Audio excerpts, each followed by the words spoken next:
Lesson 1: Power Sharing. Good morning, students. With this chapter, we resume the tour of democracy that we started last year. We noted last year that in a democracy all power does not rest with any one organ of the government. An intelligent sharing of power among legislature, executive and judiciary is very important to the design of a democracy. In this chapter, we carry this idea of power sharing forward. We start with two stories from Belgium and Sri Lanka. Both these stories are about how democracies handle demands for power sharing. The stories yield some general conclusions about the need for power sharing in democracy. This allows us to discuss various forms of power sharing that will be taken up in the following chapters. Belgium is a small country in Europe, smaller in area than the state of Haryana. It has borders with France, the Netherlands, Germany, and Luxembourg. It has a population of a little over 1 crore, about half the population of Haryana. The ethnic composition of this small country is very complex. Of the country's total population, 59% lives in the Flemish region and speaks Dutch language. Another 40% people live in the Wallonia region and speak French. Remaining 1% of the Belgians speak German. In the capital city Brussels, 80% people speak French while 20% are Dutch-speaking. The minority French-speaking community was relatively rich and powerful. This was resented by the Dutch-speaking community who got the benefit of economic development and education much later. This led to tensions between the Dutch-speaking and French-speaking communities during the 1950s and 1960s. The tension between the two communities was more acute in Brussels. Brussels presented a special problem: the Dutch-speaking people constituted a majority in the country, but a minority in the capital. Let us compare this to the situation in another country.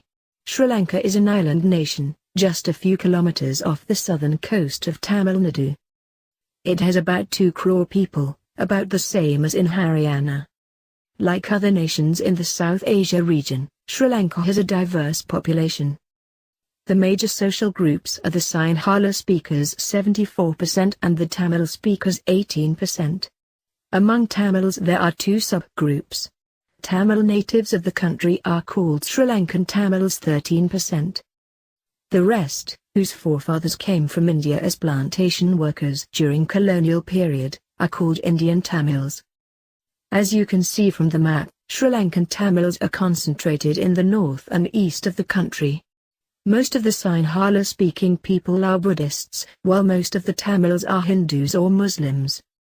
There are about 7% Christians, who are both Tamil and Sinhala. Just imagine what could happen in situations like this.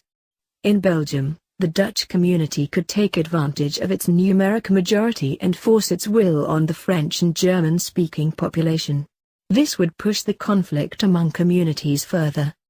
This could lead to a very messy partition of the country. Both the sides would claim control over Brussels. In Sri Lanka, the Sinhala community enjoyed an even bigger majority and could impose its will on the entire country. Now, let us look at what happened in both these countries.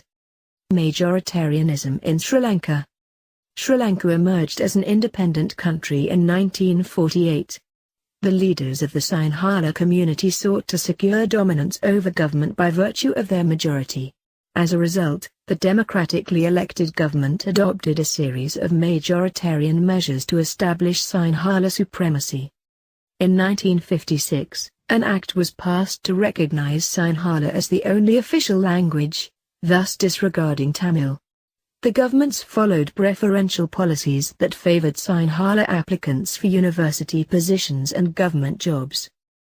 A new constitution stipulated that the state shall protect and foster Buddhism. All these government measures, coming one after the other, gradually increased the feeling of alienation among the Sri Lankan Tamils. They felt that none of the major political parties led by the Buddhist Sinhala leaders were sensitive to their language and culture.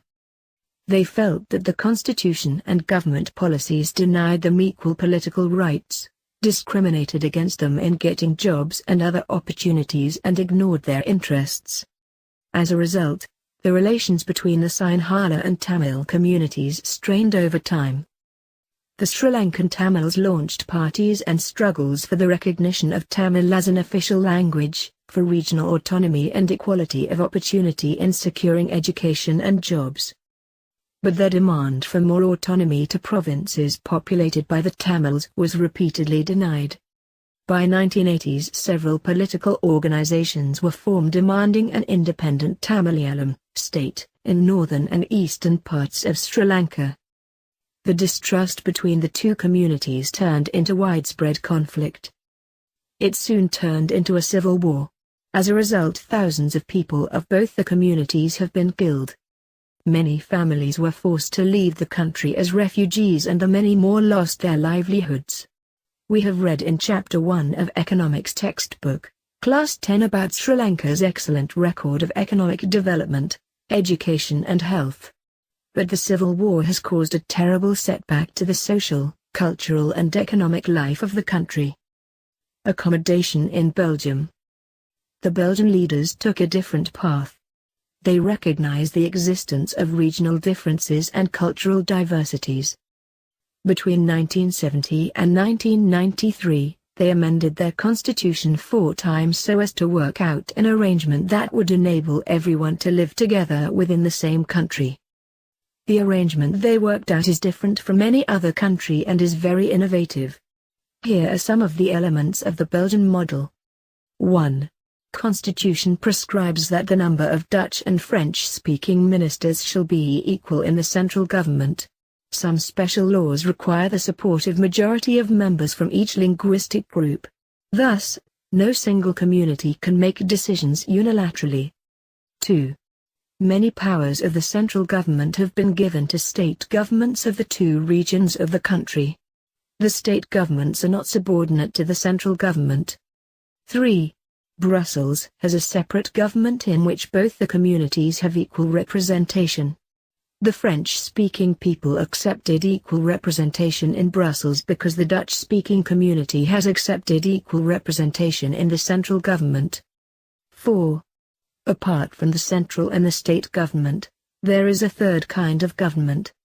This community government is elected by people belonging to one language community, Dutch, French and German speaking, no matter where they live. This government has the power regarding cultural, educational and language-related issues. You might find the Belgian model very complicated. It indeed is very complicated, even for people living in Belgium. But these arrangements have worked well so far. They help to avoid civic strife between the 2 major communities and a possible division of the country on linguistic lines. When many countries of Europe came together to form the European Union, Brussels was chosen as its headquarters. What do we learn from these 2 stories of Belgium and Sri Lanka? Both are democracies. Yet, they dealt with the question of power sharing differently. In Belgium, the leaders have realized that the unity of the country is possible only by respecting the feelings and interests of different communities and regions. Such a realization resulted in mutually acceptable arrangements for sharing power. Sri Lanka shows us a contrasting example. It shows us that if a majority community wants to force its dominance over others and refuses to share power, it can undermine the unity of the country. Why power sharing is desirable. Thus, 2 different sets of reasons can be given in favor of power sharing. Firstly, power sharing is good because it helps to reduce the possibility of conflict between social groups. Since social conflict often leads to violence and political instability, power sharing is a good way to ensure the stability of political order. Imposing the will of majority community over others may look like an attractive option in the short run, but in the long run it undermines the unity of the nation. Tyranny of the majority is not just oppressive for the minority, it often brings ruin to the majority as well. There is a second, deeper reason why power sharing is good for democracies. Power sharing is the very spirit of democracy. A democratic rule involves sharing power with those affected by its exercise, and who have to live with its effects. People have a right to be consulted on how they are to be governed. A legitimate government is one where citizens, through participation, acquire a stake in the system. Let us call the first set of reasons prudential and the second moral. While prudential reasons stress that power sharing will bring out better outcomes, moral reasons emphasize the very act of power sharing as valuable. Forms of power sharing. The idea of power sharing has emerged in opposition to the notions of undivided political power. For a long time it was believed that all power of a government must reside in one person or group of persons located at one place. It was felt that if the power to decide is dispersed, it would not be possible to take quick decisions and to enforce them. But these notions have changed with the emergence of democracy. One basic principle of democracy is that people are the source of all political power. In a democracy, people rule themselves through institutions of self-government. In a good democratic government, due respect is given to diverse groups and views that exist in a society. Everyone has a voice in the shaping of public policies. Therefore, it follows that in a democracy political power should be distributed among as many citizens as possible. In modern democracies, power-sharing arrangements can take many forms. Let us look at some of the most common arrangements that we have all come across. 1. Power is shared among different organs of government, such as the legislature, executive and judiciary. Let us call this horizontal distribution of power because it allows different organs of government placed at the same level to exercise different powers. Such a separation ensures that none of the organs can exercise unlimited power. Each organ checks the others. This results in a balance of power among various institutions. Last year, we studied that in a democracy, even though ministers and government officials exercise power, they are responsible to the parliament or state assemblies. Similarly, although judges are appointed by the executive, they can check the functioning of executive or laws made by the legislatures. This arrangement is called a system of checks and balances. 2. Power can be shared among governments at different levels, a general government for the entire country and governments at the provincial or regional level. Such a general government for the entire country is usually called federal government. In India, we refer to it as the central or union government. The governments at the provincial or regional level are called by different names in different countries. In India we call them state governments. This system is not followed in all countries. There are many countries where there are no provincial or state governments. But in those countries like ours, where there are different levels of government, the constitution clearly lays down the powers of different levels of government. This is what they did in Belgium, but it was refused in Sri Lanka.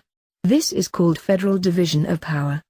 The same principle can be extended to levels of government lower than the state government, such as the municipality and panchayat. Let us call division of powers involving higher and lower levels of government vertical division of power. We shall study these at some length in the next chapter. 3. Power may also be shared among different social groups such as the religious and linguistic groups. Community government in Belgium is a good example of this arrangement. In some countries there are constitutional and legal arrangements whereby socially weaker sections and women are represented in the legislatures and administration.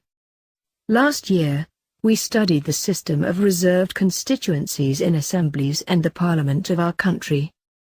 This type of arrangement is meant to give space in the government and administration to diverse social groups who otherwise would feel alienated from the government. This method is used to give minority communities a fair share in power. 4. Power-sharing arrangements can also be seen in the way political parties, pressure groups and movements control or influence those in power.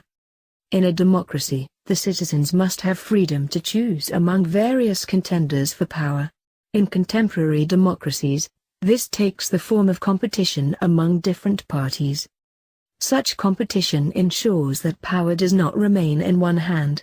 In the long run, power is shared among different political parties that represent different ideologies and social groups. Sometimes this kind of sharing can be direct, when two or more parties form an alliance to contest elections.